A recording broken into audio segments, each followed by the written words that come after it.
Hello दोस्तों, स्वागत है आपका आपके अपने परिवार यूनिक स्टडी सेंटर के ऑनलाइन क्लासेस में एक कदम सफलता की ओर।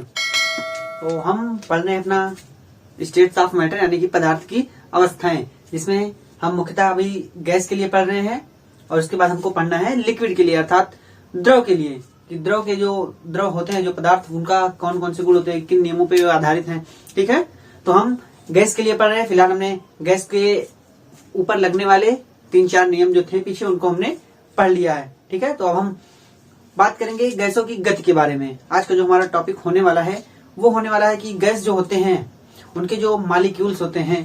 भाई गैस होगा तो उसमें ढेर सारे मॉलिक्यूल्स होंगे, तो उनके मॉलिक्यूल्स की गति किस प्रकार से होती है, कितनी प्रकार की गतियां वे करते हैं, उनकी जो गतिज ऊर्जा यानी कि काइनेटिक एनर्जी होती है वो किस तरीके से होती है, कितनी होती है। ठीक है, तो हम इसी पे बात करने वाले हैं। और अगला टॉपिक जो हम पढ़ेंगे वो होगा हमारा गैसों का अणुगति सिद्धांत, यानी कि गैसों के अणुओं के गति करने का सिद्धांत कि वो जो गैस के अणु गति करेंगे वो किन सिद्धांतों यानी किन प्रिंसिपल्स के अंतर्गत वो गति करेंगे। ठीक है, यानी कि इसको बोलते हैं kinetic molecular theory of gases. क्या kinetic molecular theory of gases, इसको भी हम जानेंगे। ठीक है, kinetic molecular theory of gases में कौन कौन से पॉइंट्स हैं जो गैसों के सामान्य व्यवहार के बारे में बताते हैं। ठीक है, तो चलिए हम शुरू करते हैं अपना पहला टॉपिक आज का, जो कि होने वाला है kinetic energy and molecular speeds अर्थात गतिज ऊर्जा एवं अणु गति।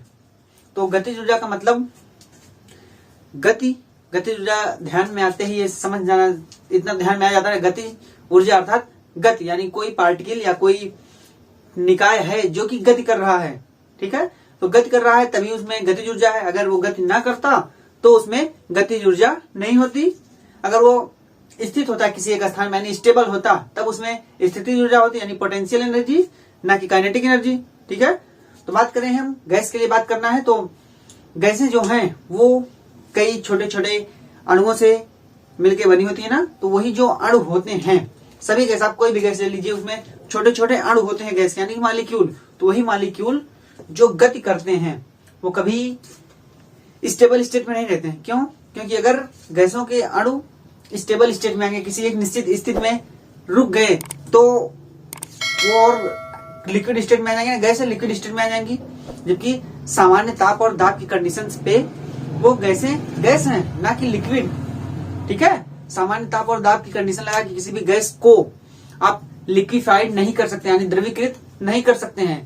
इसलिए सामान्य ताप और दाब पे सभी गैस और उनके अणु हर क्षण गति करते रहते हैं। ठीक है, जो जिस भी पात्र में आप उन गैसों को रखेंगे, कोई भी गैस आप ले लीजिए, जिस भी पात्र में आप उस गैस को रख देंगे वो गैस पहले तो उस पात्र का पूरा आयतन घेर लेगी। ये तो शुरू से हमको पढ़ाया जाता है, गैसें उनका आकार निश्चित नहीं होता ना तो उनका आयतन निश्चित होता है। वो जिस किसी भी पात्र में रखी जाती हैं उस पात्र का पूरा आयतन घेर लेती हैं, आकार हो जाता है। तो अगर गैस का अणु स्थित हो गया तब तो वो आकार उसका निश्चित हो जाएगा। भाई गैस आकार अनिश्चित होने का मतलब क्या है कि उसके अणु जो है वो हर समय गति कर रहे हैं, कभी यहाँ कभी वहां। अगर एक कमरे में ही गैस रख दी जाए, मान लीजिए कोई गैस यहाँ पे हो, तो क्या उसका आकार निश्चित होगा? अगर गैस का आकार निश्चित होने लगा तो जो गैस की बेसिक डिफिनेशन है वो तो हटानी पड़ेगी, वो फेल हो जाएगी बेसिक डिफिनेशन, जिसमें कहा जाता है कि गैसों की आकृति यानी आकार अनिश्चित होता है, गैसों का आयतन अनिश्चित होता है। ठीक है, तो अगर स्टेबल हुई यानी एक स्थिति में रुकी गैस का कोई भी अणु एक स्थिति में रुका तो वहां पे उसकी आकृति निश्चित हो गई ना, जो कि बेसिक नियम का विरोध होगा। तो इसीलिए गैसों के जो अणु होते हैं वो किसी भी पात्र में रखने पे लगातार गति करते रहते हैं और किसी समय उनकी गति दूसरी होती है, किसी समय उनकी गति दूसरी होती है। ऐसा क्यों होता है भाई? ध्यान में बताना चाहिए क्यों ऐसा होता है कि किसी समय गैसों की गति दूसरी हो, उसके जो अणु है यानी मॉलिक्यूल्स हैं किसी भी गैस के, उनकी गति यानी उनकी मोशन, उनका जो मोशन है वो किसी समय दूसरा हो जाता है, किसी समय उनका मोशन दूसरा हो जाता है। ऐसा क्यों होता है? तो इसको समझने के लिए बात करें तो देखिए, मान लीजिए हम किसी गैस को इस पात्र में रखते हैं। ठीक है, ये कोई पात्र है जिसमें हमने गैस को रखना है। तो गैस के मान लीजिए छोटे छोटे पार्टिकल। ठीक है, तो गैस के अणु जो होते हैं वो यानी जो मॉलिक्यूल होते हैं गैस के वो हर क्षण गति करते हैं। तो ये गति करते हुए कभी आपस में टकराते हैं, कभी टकरा जाते हैं इसकी दीवार पे, यानी यहाँ पे टकरा जाते हैं, तो कभी यहाँ पे टकराते हैं। इस तरीके से किसी भी दिशा में ये लगातार गति करते रहते हैं, कभी भी स्टेबल स्टेट में नहीं होते हैं।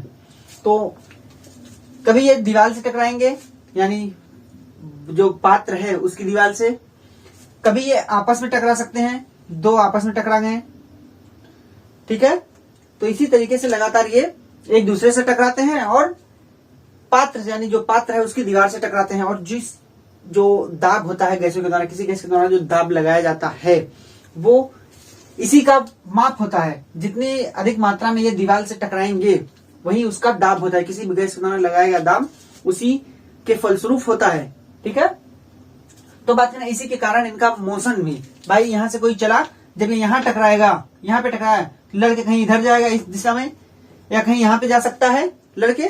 तो इसी वजह से इनकी गति बदलती रहती है, यानी इनकी जो गति की दिशा भी है वो भी बदलेगी, गति का परिमाण भी बदलता है। लेकिन एक चीज नहीं बदलती है, क्या?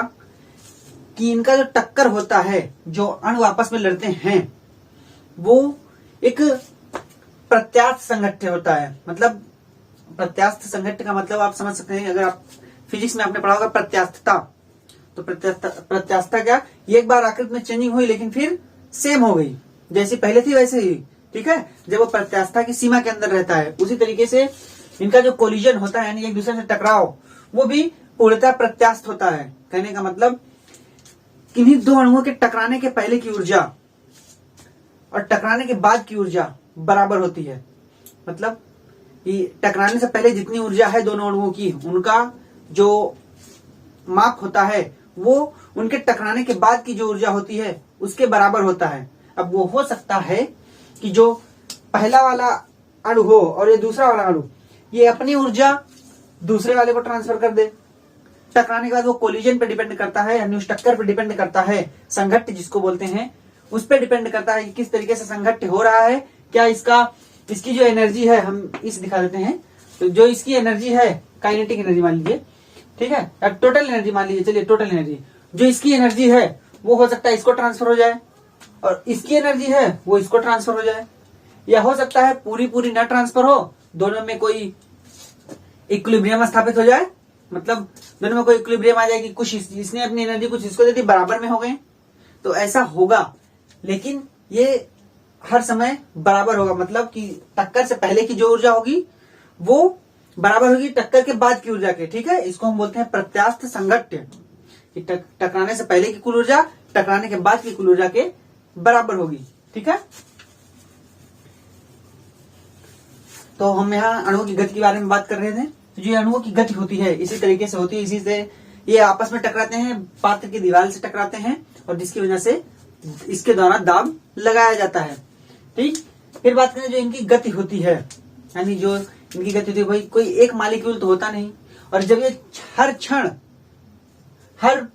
या हर मोमेंट पे ये अपनी दिशा, यानी इनकी गति में कुछ ना कुछ चेंजिंग आती है हर क्षण। भाई इतने अणु होते हैं कि आपस में हर समय टकराया करते हैं, तो इनकी गति में परिवर्तन आता रहता है। तो इसीलिए इनकी गति में परिवर्तन के कारण इनका जो मान निकलता है, इनकी जो गति निकलती है वो औसत गति निकलती है, यानी इनकी गति को हम औसत के रूप में निकालते हैं, अर्थात एवरेज वेलोसिटी कह सकते हैं इसको, कि हम इनकी एवरेज स्पीड ज्ञात करते हैं, ठीक है। जो कि यहाँ पे क्या है, मॉलिक्यूलर स्पीड्स। तो हम इन मॉलिक्यूल्स की एवरेज स्पीड निकालते हैं। जब एवरेज स्पीड निकालेंगे तभी गतिज ऊर्जा आएगी। भाई जब कोई गति करेगा तभी गतिज ऊर्जा, तो इसीलिए पहले हम इसकी एवरेज स्पीड निकालते हैं, फिर देखते हैं कि क्या होता है आगे, ठीक है। तो बात करें किसी गैस में, मान लेते हैं कि n मॉलिक्यूल्स हैं, क्या किसी गैस में मान लेते हैं कि n मॉलिक्यूल्स हैं, तो देखिए, तो जब n मॉलिक्यूल होगा तो मान लेते हैं कि द मॉलिक्यूलर स्पीड्स, देखिए, लेट द मॉलिक्यूलर स्पीड्स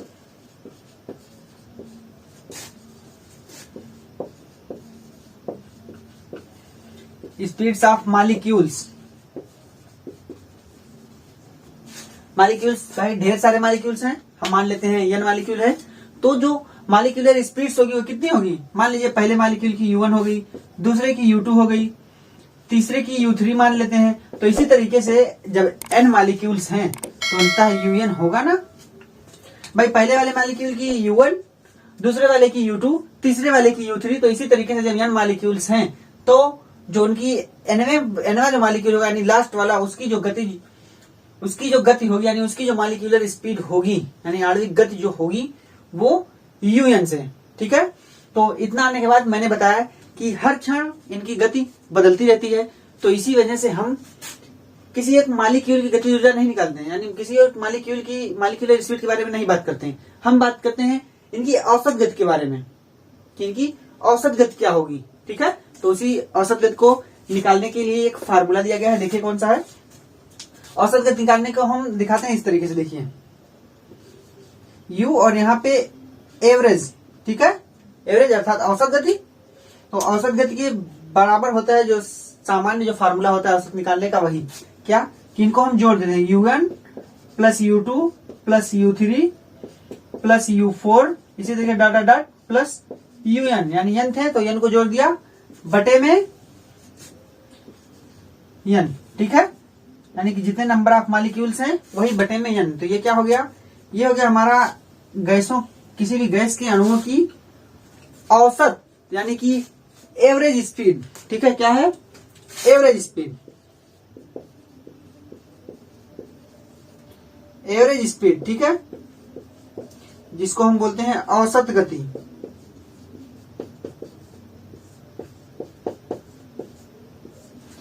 ये होती है गैसों के मॉलिक्यूल्स की औसत गति, ठीक है। तो अभी तो बात हुई सिर्फ औसत गति की जो कि मॉलिक्यूल्स में होती, गैसों के मॉलिक्यूल्स में होती है।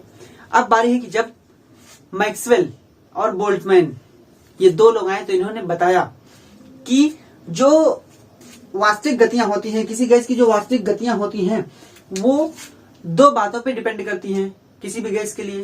कौन कौन, मैक्सवेल और बोल्ट्जमैन। इन्होंने बताया कि किसी भी गैस की जो वास्तविक गति होती है यानी कि रियल मोशन जो किसी भी गैस का होता है वो डिपेंड करता है दो बातों पे।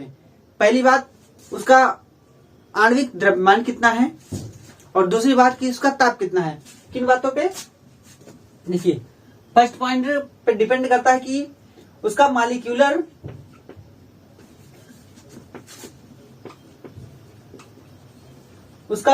मास कितना है यानी कि मॉलिक्यूलर द्रव्यमान, और दूसरा बात डिपेंड करता है कि टेम्परेचर कितना है,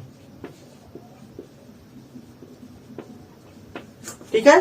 किसकी, जिस गैस के लिए हम मॉलिक्यूल्स के लिए, जिस गैस के मॉलिक्यूल के लिए हम निकाल रहे हैं गति को, तो वो डिपेंड करता है कि गैस के मॉलिक्यूल का जो गति होगी, गैस के मॉलिक्यूल यानी गैस के अणुओं की जो गति होगी वो डिपेंड करेगी कि उसका मॉलिक्यूलर मास कितना है, साथ में उसका टेम्परेचर कितना है, ठीक है। तो इन्हीं के द्वारा यानी इन्हीं मॉलिक्यूलर मास और टेम्परेचर के द्वारा भी किसी गैस के गति के बारे में डिसाइड किया जाता है, यानी किसी गैस की गति को बताया जाता है। तो इसके लिए मैक्सवेल और बोल्ट्जमैन ने एक फार्मूला दिया था, ठीक है, और साथ में इन्होंने एक ग्राफ भी दिया है मैक्सवेल और बोल्ट्जमैन ने। तो हम देखेंगे कि उसका ग्राफ किस तरीके से होगा।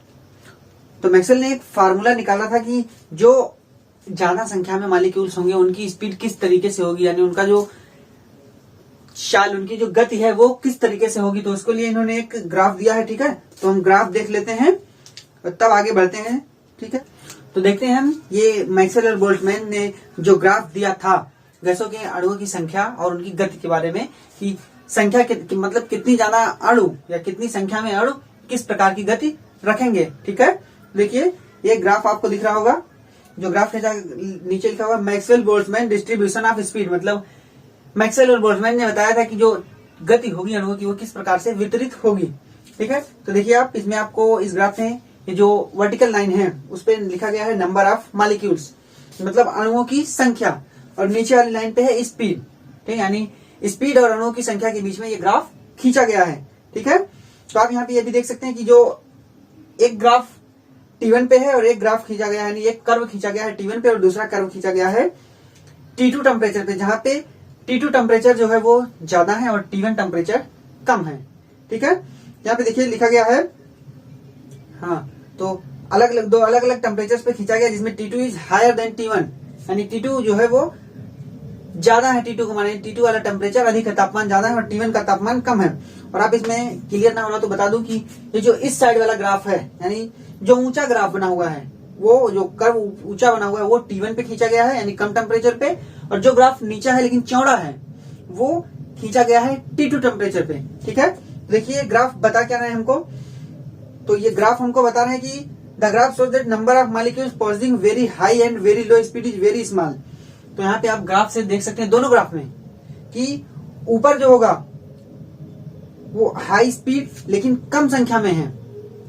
ठीक है, यानी कम संख्या में ऐसे मॉलिक्यूल्स हैं जो बहुत ज्यादा स्पीड रख रहे हैं या बहुत कम स्पीड रख रहे हैं। ठीक है, क्योंकि कम स्पीड मतलब आगे और इस साइड में, और नंबर ऑफ मॉलिक्यूल्स देखिए कितना कम है, जो कि कम स्पीड रख रहे हैं या फिर बहुत ज्यादा स्पीड रख रहे हैं। जबकि जो चौड़ाई है इसकी, जो ग्राफ में दोनों की चौड़ाई है, वो ज्यादा संख्या में मॉलिक्यूल्स वहीं पे है ना, यानी ज्यादा संख्या में मॉलिक्यूल्स ना तो बहुत तेजी से कह सकते हैं कि मॉलिक्यूल्स जो है वो ज्यादा संख्या में ना बहुत अधिक गति कर रहे हैं ना बहुत कम गति कर रहे हैं। क्योंकि आप ग्राफ में नीचे वाली लाइन जो है वो स्पीड है, वर्टिकल कहें तो क्षैतिज रेखा, ये स्पीड को दिखाती है यानी गति को। तो देख रहे हैं आपकी नीचे है तो, और ये नंबर ऑफ मॉलिक्यूल्स है तो मॉलिक्यूल्स कम है।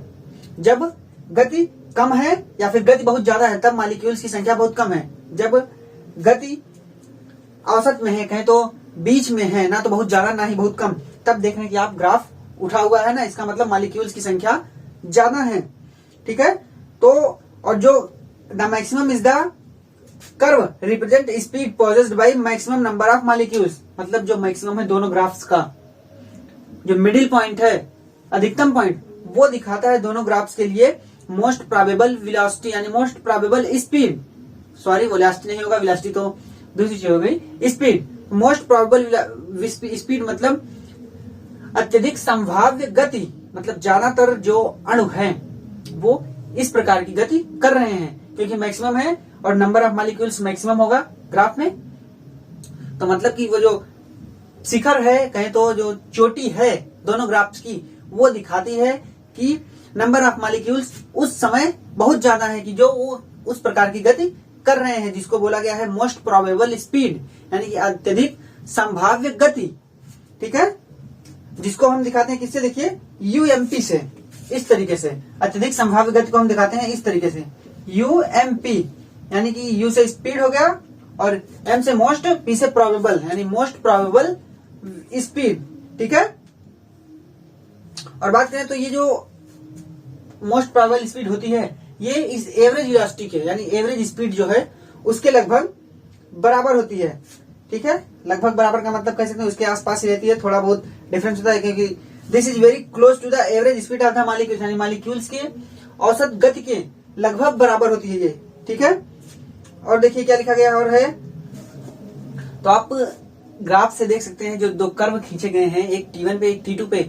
T2 वाला टेम्परेचर है ज्यादा, जहां पे आप देख रहे हैं कि T2 वाले ग्राफ में, T2 वाले कर्व में ग्राफ थोड़ा सा चौड़ा हो रहा है और T2 टेम्परेचर ज्यादा है, तो इसका मतलब आप कह सकते हैं कि जब ताप हम बढ़ाते हैं तब की केस में जो इस प्रकार की गति करने वाले अणु हैं, यानी यूएमपी वाले गति करने वाले अणु हैं, उनकी संख्या बढ़ जाती है। क्यों? क्योंकि ग्राफ यानी टेम्परेचर बढ़ाने पे अणुओं की गति कुछ ज्यादा, यानी अत्यधिक संख्या में गति बढ़ जाती है ना, कि जो अधिक तेजी से गति करते हैं उनकी संख्या बढ़ जाती है। कब? जब टेम्परेचर बढ़ाया जाता है, क्योंकि कर्व जो है वो चौड़ा हो रहा है। ठीक है, और बात करें तो अगर समान ताप पे देखा जाए, समान ताप पे जो हैवियर एटम होते हैं, यानी हैवियर एटम, यहाँ पे तो हमने देखा ताप के आधार पे कि ताप पे किस तरीके से होगा, क्योंकि मैक्सवेल और बोल्ट्जमैन ने ताप और आणविक द्रव्यमान के आधार पर ही बताया था, अणुओं की गति को विभाजित किया था, यानी वितरित किया था। यहाँ पे हमने ताप के लिए देखा कि ताप बढ़ाने पे ऐसे अणुओं की संख्या बढ़ जाती है जिनकी स्पीड ज्यादा होगी, यानी जिनकी गति ज्यादा होगी।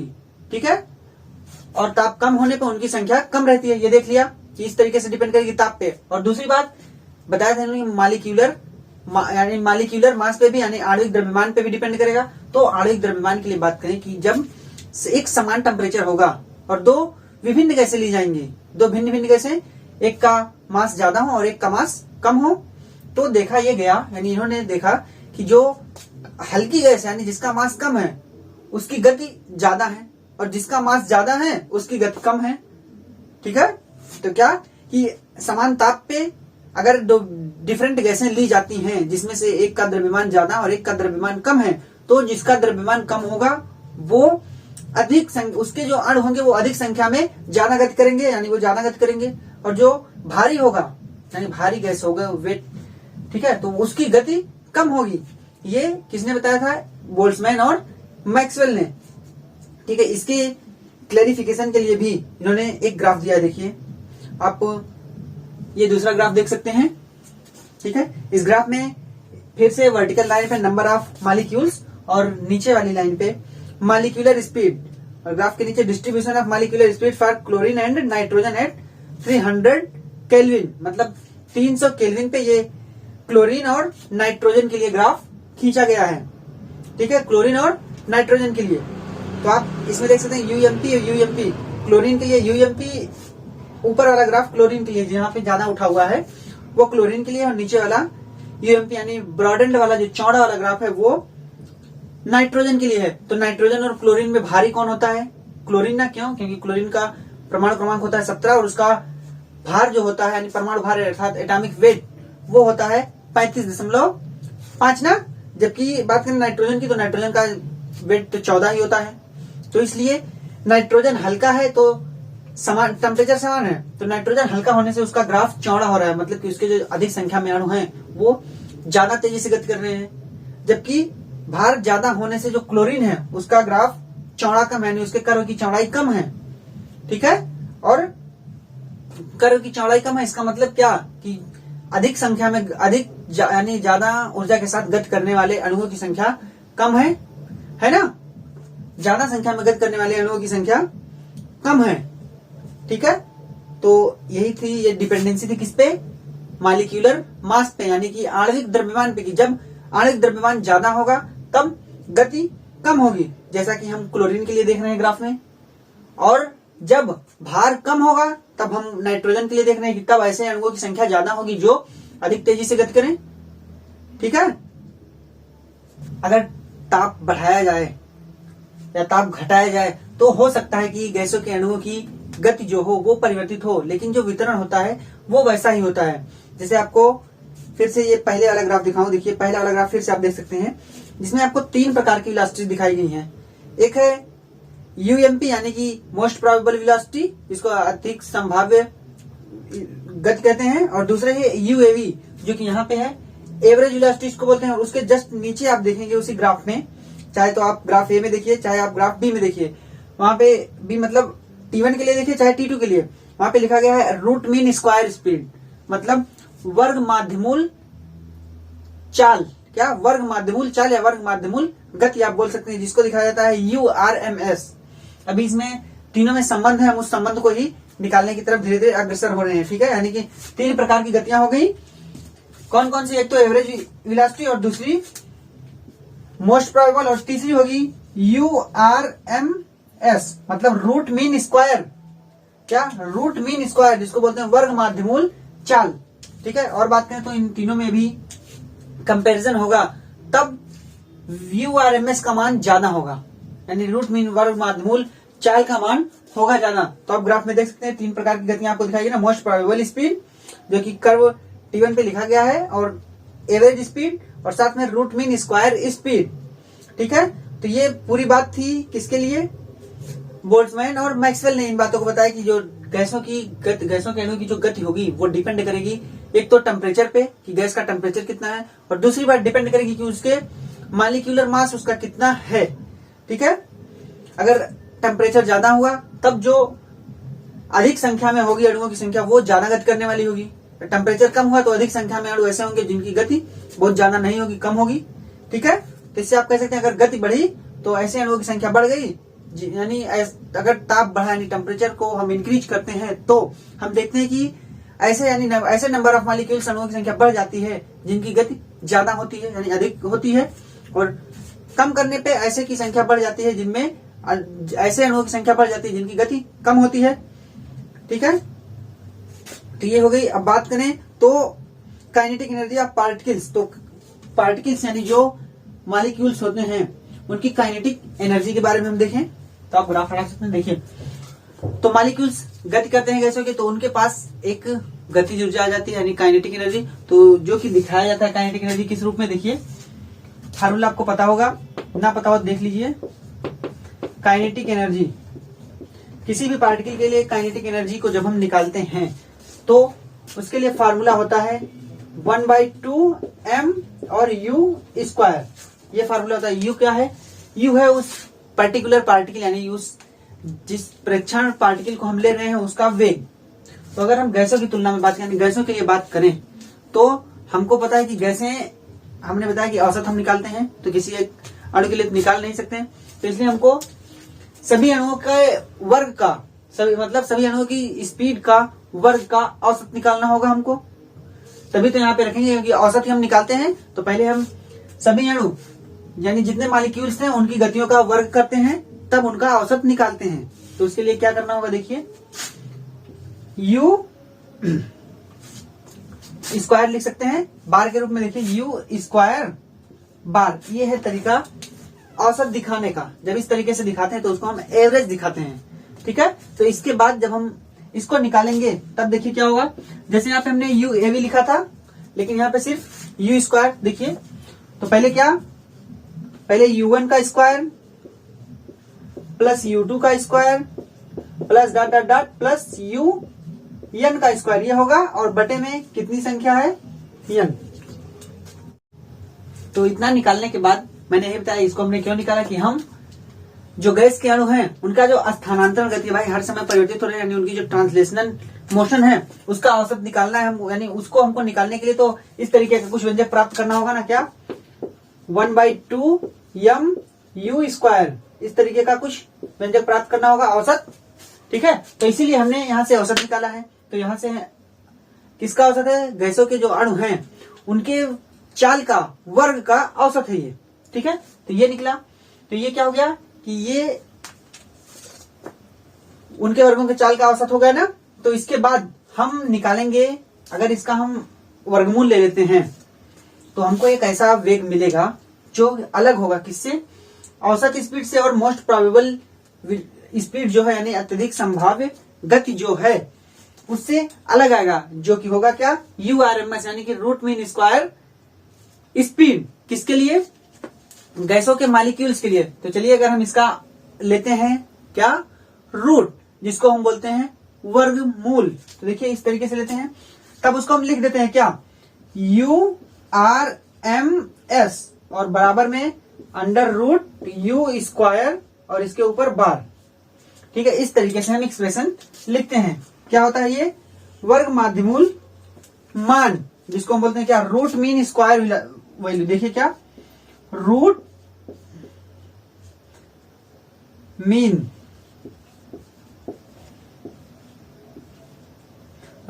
Square, root mean square speed. अब ये रूट मीन स्क्वायर स्पीड हुआ कैसे, क्योंकि रूट भी लगा है, मीन भी है, मतलब माध्य भी है अर्थात औसत, और साथ में स्क्वायर भी है। तो स्पीड का स्क्वायर है, इसलिए स्क्वायर, फिर उन स्क्वायर्स का मीन है अर्थात औसत है, तो मीन, उसके बाद फिर उसका अंडर रूट, यानी कि रूट वर्गमूल निकाला गया, जिसको रूट लिखा गया। इसको हम बोलते हैं वर्ग माध्यमूल चाल, यानी वर्ग माध्यमूल गति बोल सकते हैं, वर्ग माध्यमूल चाल भी बोल सकते हैं, ठीक है। तो ये होता है URMS, जो कि ये वेलोसिटी एकदम डिफरेंट होती है, किससे, मोस्ट प्रोबेबल वेलोसिटी यानी मोस्ट प्रोबेबल स्पीड से, और एवरेज स्पीड से एकदम डिफरेंट ये होती है, ठीक है। और बात करें तो इन तीनों में एक संबंध होता है, आपने यहां देख लिया ना, काइनेटिक एनर्जी भी इस तरीके से होती है, ठीक है। ये होती है काइनेटिक एनर्जी गैस के मॉलिक्यूल्स के लिए, ठीक है। ये किसी भी पार्टिकल के लिए है, लेकिन जब गैस के लिए निकालते हैं तो औसत निकाल के तब वहां पे वैल्यू रख के तब हम निकालते हैं ना। तो हाँ, तो वैल्यू रख के तब यहाँ पे निकालते हैं, तब हमको मिलता है औसत, यानी औसत गतिज ऊर्जा, ठीक है। तो अब बारी है कि इन तीनों में, जो तीनों हमने पढ़े, एक तो U एवरेज और ये वाला URMS, और एक हमने जाना UMP, यानी कि जो मोस्ट प्रोबेबल वेलोसिटी होती है अर्थात अधिक संभाव्य गति। तो इन तीनों में एक होता है संबंध, ठीक है। तो वही संबंध हम देख लेते हैं कि संबंध किस तरीके से होता है। तो देखिए आप इसको साफ करके देखिए, ये बात करें तो जो सबसे ज्यादा मान होता है, सबसे ज्यादा वैल्यू होती है, वो होती है URMS की। तो इनमें जो संबंध आएगा URMS की का मान वो होता है सबसे ज्यादा। देखिए इस तरीके से इनमें संबंध बनता है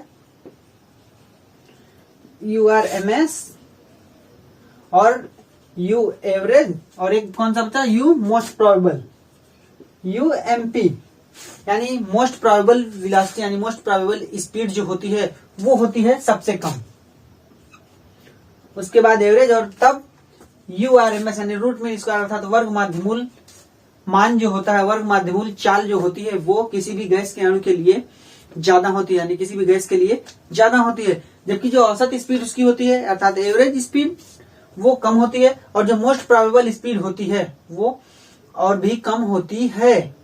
ठीक है, तो ये होता है इन तीनों में संबंध। फिर इनका जो रेशियो निकालते हैं, किसी भी कोई भी पर्टिकुलर गैस आप ले लीजिए, जब उसका रेशियो निकालते हैं तब उसमें इस तरीके से संबंध आता है। देखिए किस तरीके से कि उनमें U मोस्ट प्रोबेबल स्पीड, इसका रेशियो निकालते हैं किसके साथ, U एवरेज। ठीक है, फिर रेशियो निकालते हैं किसके साथ, URMS। ठीक है, इस तरीके से URMS, तब जो मान आता है वो देखिए इसी तरीके से URMS का मान सबसे ज्यादा होना चाहिए और UMP का मान सबसे कम होना चाहिए। ठीक है, तो UMP का मान सबसे कम रहता है कितना, 1, और जो इसका रेशियो होता है किसके साथ, U एवरेज के साथ, वो होता है 1.12, देखिए 1.128, ये होता है किसका, U एवरेज का, और साथ में इसका जो URMS का होता है वो होता है 1.224, यानी ये संबंध होता है तीनों में।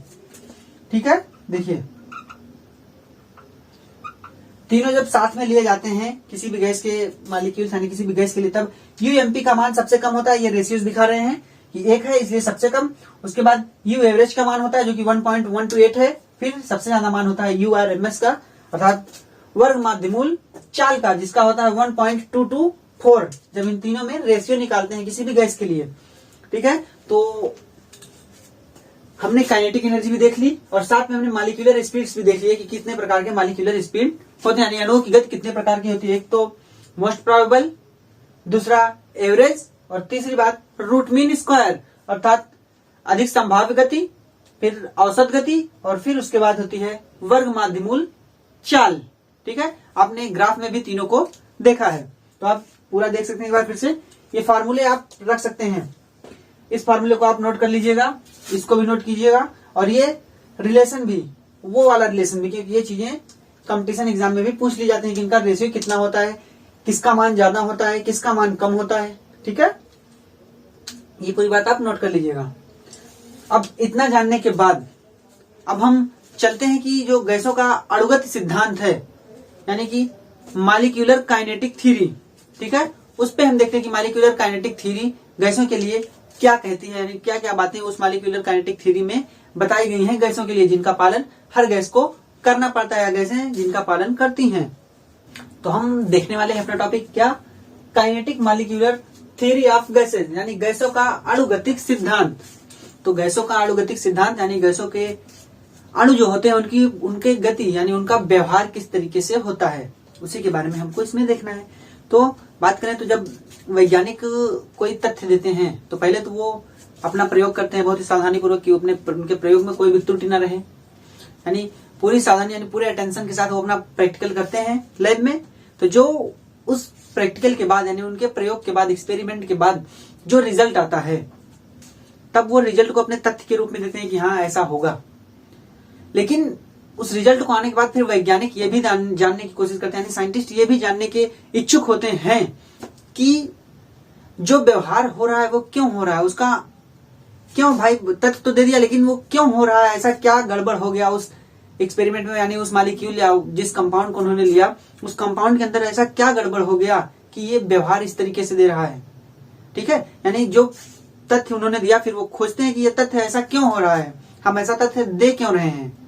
ठीक, तो ये सब बातें उठती हैं मन में, तो वो उसके बारे में जानने की कोशिश करते हैं। तो बात करें अगर समझना चाहे तो जैसे हम जानते हैं कि गैसें अत्यधिक संपीड्य होती हैं, मतलब अत्यधिक कंप्रेसिबल होती हैं, यानी उनको ज्यादा से ज्यादा दबाया जा सकता है।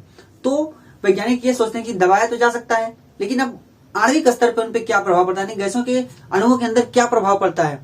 हमें पता है ज्यादा दाब लगाएं तो गैसें संपीड्य होंगी यानी कंप्रेस होंगी, लेकिन अब जो गैसों के अणु हैं उन पे क्या प्रभाव पड़ेगा, इसको जानने के लिए यानी इन बातों को डिफाइन करने के लिए ही आया क्या, काइनेटिक मॉलिक्यूलर थ्योरी यानी गैसों का अणुगतिक सिद्धांत, यही आया।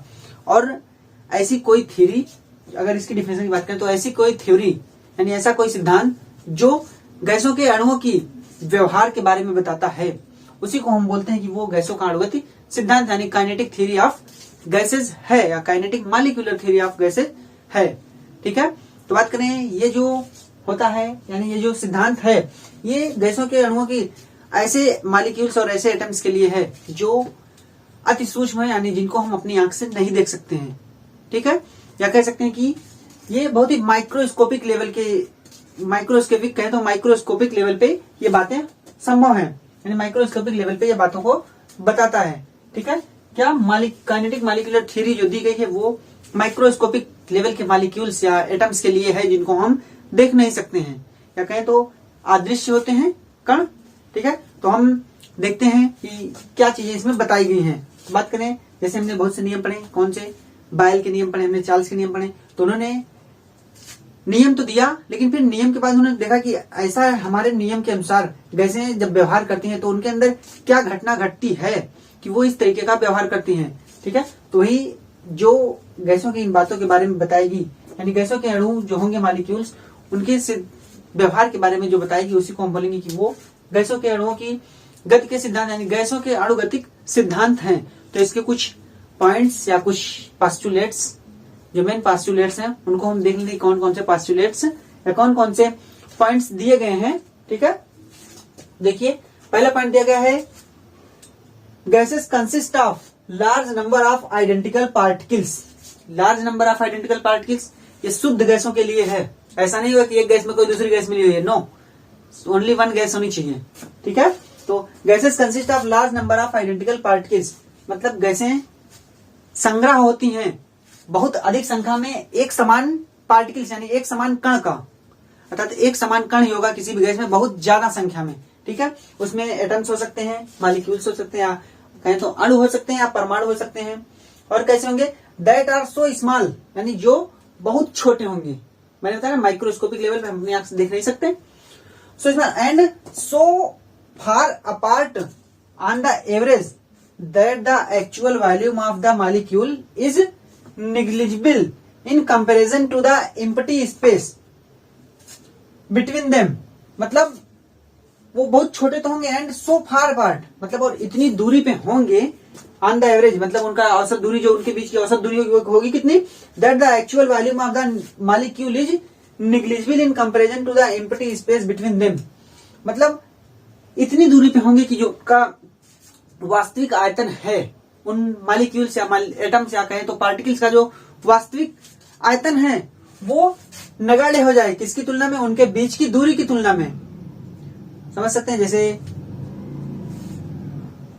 उनके बीच की दूरी जो हो वो बहुत ज्यादा हो उनके वॉल्यूम की तुलना में। ठीक है, सीधे से ऐसे समझे तो उनके बीच की दूरी उनके आयतन की तुलना में बहुत ज्यादा हो, इतनी दूरी पे वो होंगे।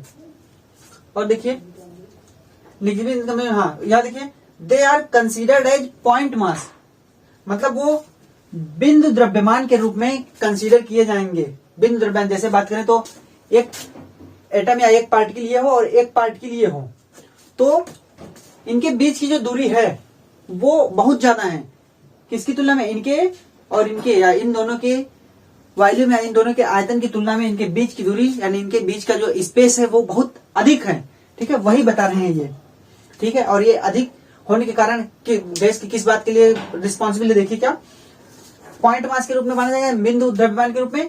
This assumption explains the great compressibility. देखिए this assumption explain the great compressibility of gases मतलब यह जो एजम्पशन है यानी यह बात जो है यह सिद्धांत जो है वो गैसों के अत्यधिक संपीड्यता का कारण है। मतलब इसी वजह से ही गैसें अत्यधिक संपीड्य होती हैं, यानी यही कारण है कि गैसें अत्यधिक संपीड का मतलब अत्यधिक कंप्रेसिबल होती है, यही कारण है गैसों को अत्यधिक दबाया जा सकता है, यानी बहुत कम से कम आयतन में रखा जा सकता है। ठीक है, जिसका कारण है क्या, यही कि उनकी साइज बहुत छोटी होती है, और साइज छोटी होने के साथ साथ उनके बीच का जो स्पेस होता है, यानी गैपिंग जो होती है, वो इतनी ज्यादा होती है कि उनका वॉल्यूम उसकी तुलना में निग्लिजिबल किया जा सकता है, यानी नगण्य लिया जा सकता है। इसी वजह से गैसें हाईली कंप्रेसिबल होती हैं। ठीक है, ये पहला पॉइंट था गैसों के एडवर्ड सिद्धांत का। अब देखिए इसी में दूसरा पॉइंट है क्या, there is no force of attraction between the particles of gases at ordinary temperature and pressure. मतलब वहां पे उन अणुओं के बीच में सामान्य ताप और दाब की स्थिति में, यानी सामान्य ताप और दाब की स्थिति में उनके अणुओं के बीच कोई भी फोर्स ऑफ अट्रैक्शन यानी कोई भी आकर्षण बल नहीं कार्य करेगा या नहीं कार्य करता है। अर्थात कि गैसों के जो कण होते हैं सामान्य ताप और दाब पे, यानी सामान्य ताप और दाब की कंडीशन में उनके अणुओं के बीच में कोई भी आकर्षण बल कार्य नहीं करता है। इसको आप कैसे समझ सकते हैं, इसको कैसे समझने का मतलब कि जब गैसों को एक्सपेंड कराया जाता है, यानी गैसें किसी छोटे पात्र में हो उनको बड़े पात्र में छोड़ दिया जाए तो वो पूरा आयतन घेर लेती है ना भाई। अगर कुछ सामान्य ताप और दाब की कंडीशन में, ठीक है, अगर उनमें कुछ आकर्षण बल होता है तो क्या गैस के अणु भाग जाते हैं इधर उधर? नहीं ना, वो कुछ तो बांधे रहते हैं, लेकिन ऐसा होता नहीं है। आप कहीं भी गैस को खोल दीजिए तो वो पूरा कमरे का आयतन, उस बर्तन का आयतन जितना होगा उस पूरे आयतन को वो ले लेगा। तो इसका मतलब हम कह सकते हैं कि गैसों के अणुओं के बीच में जो फोर्स ऑफ अट्रैक्शन होता है वो निग्लिजिबल होता है या नहीं होता है। ठीक है, तो ये दो पॉइंट हुए। और पॉइंट्स हैं, देखते हैं हम कि आगे वाले पॉइंट्स कौन कौन से हैं। तो उन दो नियमों को जानने के बाद हम देखते हैं कि तीसरा पॉइंट क्या कहता है गैसों का एडवर्ड सिद्धांत। देखिए, particle of a gas are always in constant and random motion. मतलब जो गैस के कण होंगे वो हर समय यानी लगातार कांस्टेंट एंड रैंडम मोशन, मतलब हर समय गति करेंगे और परिवर्ती मोशन करेंगे। ठीक है, रैंडम मोशन यानी दिशा हर बार बदलती रहेगी। ऐसा क्यों? अगर ऐसा ना होता, वो किसी क्षण रुक जाते हैं, मोशन ना करते हैं, तो गैसों का शेप निश्चित हो जाता। वे लिक्विड बदलते या ठोस तो उनका शेप निश्चित हो जाता ना, जो कि संभव नहीं है। इसी वजह से जो गैस के कण होंगे यानी गैस के मॉलिक्यूल्स जो होंगे वो हर समय यानी कांस्टेंट एंड रैंडम मोशन यानी लगातार गति करेंगे और दिशा परिवर्तित करते हुए गति करेंगे। ठीक है, ये तीसरा पॉइंट था। और देखिए चौथे पॉइंट में क्या है, चौथा पॉइंट कहता है particles of gas move in all possible directions in straight line. मतलब particles of gas move in all possible directions in straight line. ठीक है, इन स्ट्रेट लाइन मतलब कि पार्टिकल जो होंगे, जो कण होंगे, वो एक सीधी रेखा में गति करेंगे। किस रेखा में? ऑल पॉसिबल डायरेक्शन, मतलब सभी संभावित दिशाओं में एक सीधी रेखा में गति करेंगे।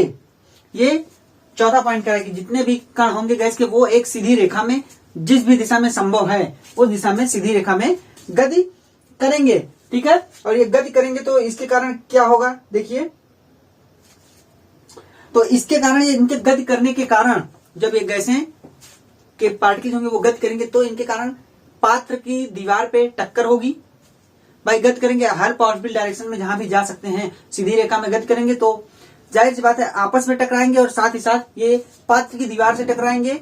और इसी की वजह से दाब यानी गैस के द्वारा जो दाब होगा वो बर्तन की दीवार पे लगेगा, यानी पात्र की दीवार पे इन्हीं के कारण दाब लगेगा। ठीक है, तो यहीं से प्रेशर निकल के आता है, किसके द्वारा? गैसों के द्वारा, जो कि इनके पार्टिकल्स के टकराने से मिलता है। ठीक है, और देखिए तो इनके मोशन के कारण ही होता है ना। फिर देखिए अगली बात है पांचवा point, collision of gas molecules are perfectly elastic.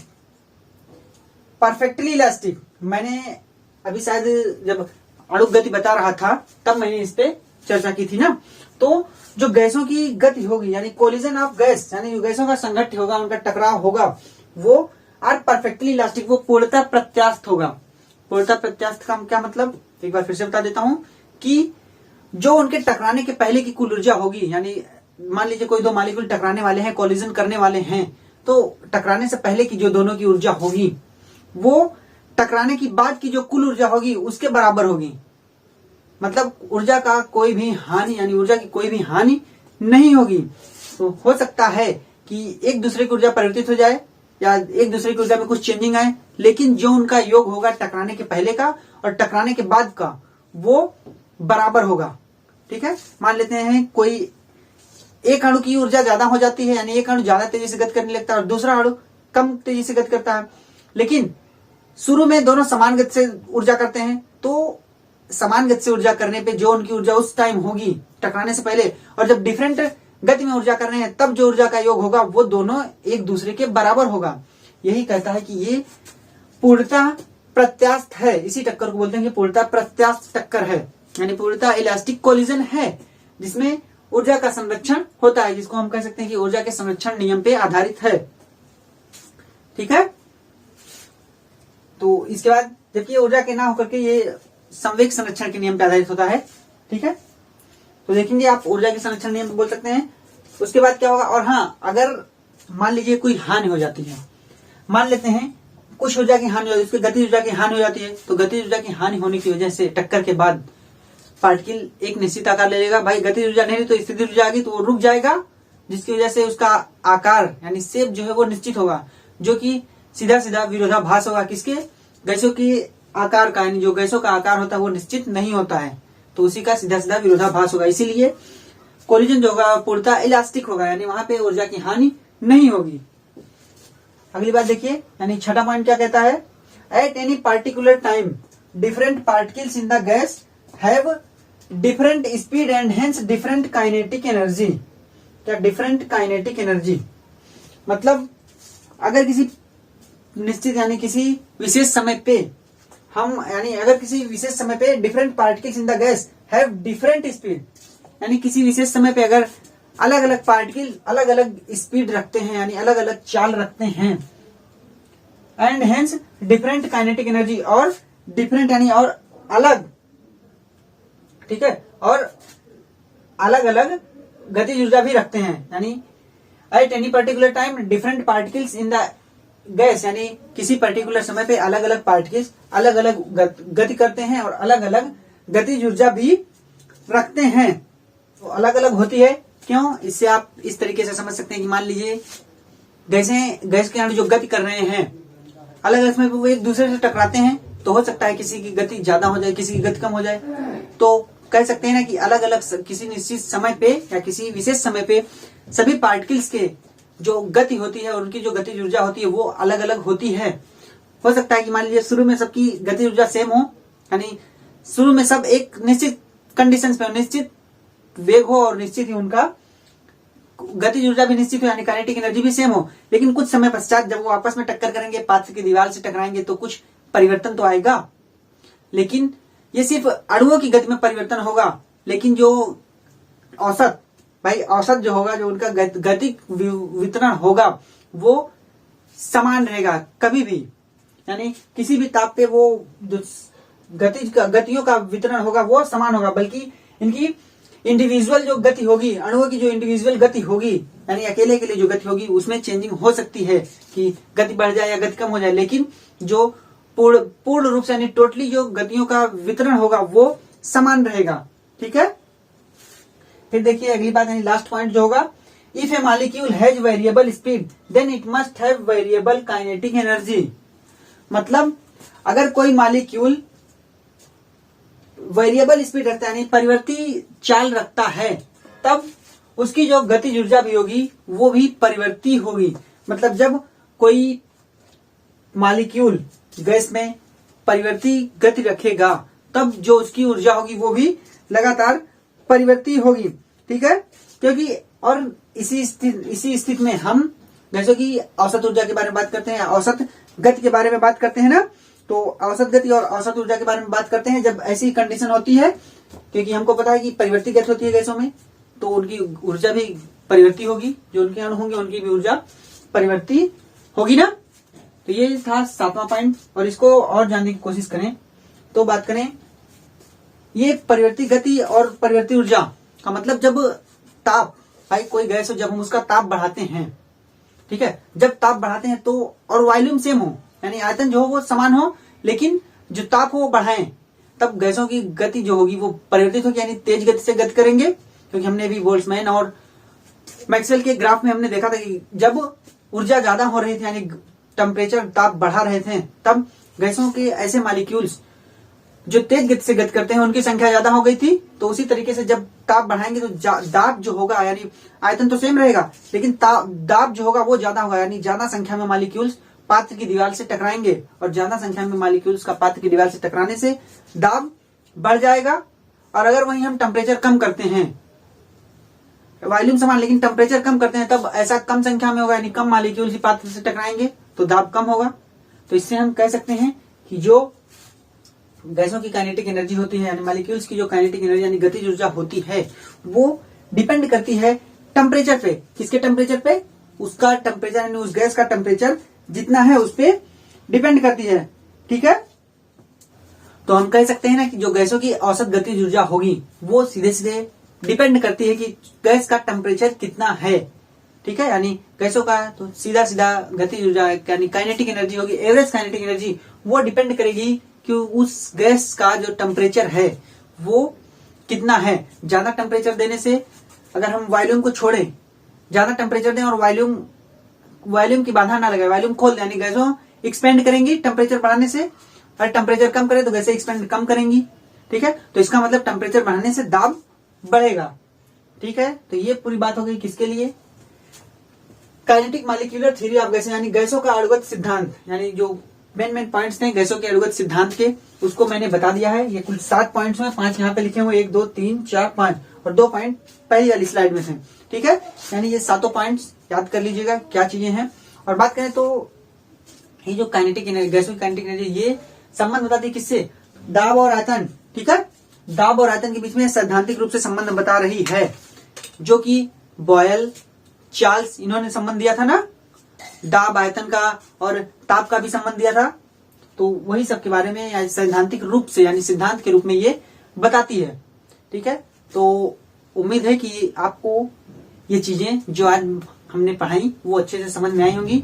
ठीक है, यानी पहला पॉइंट हमने पढ़ा था मॉलिक्यूलर, देखिए पहला पॉइंट हमने पढ़ा गैसों का, ये दूसरा पॉइंट है गैसों का अणुगत सिद्धांत। तो पहले पॉइंट में हमने गतिज ऊर्जा एवं अणु गति के बारे में बात की, यानी काइनेटिक एनर्जी और मॉलिक्यूलर स्पीड के बारे में बात की है। ठीक है, और दूसरे पॉइंट में kinetic molecular theory of gases. तो उम्मीद है कि आपको ये पूरी वीडियो अच्छे से समझ में आई होगी, और समझ में आई हो तो हमारे चैनल पे अगर नए हो तो चैनल को सब्सक्राइब कीजिए, वीडियो को लाइक भी कीजिएगा और ज्यादा से ज्यादा लोगों के पास तक शेयर भी कीजिए। ठीक है, तो चलिए मिलते हैं नए टॉपिक के साथ अपने अगले वाले वीडियो में।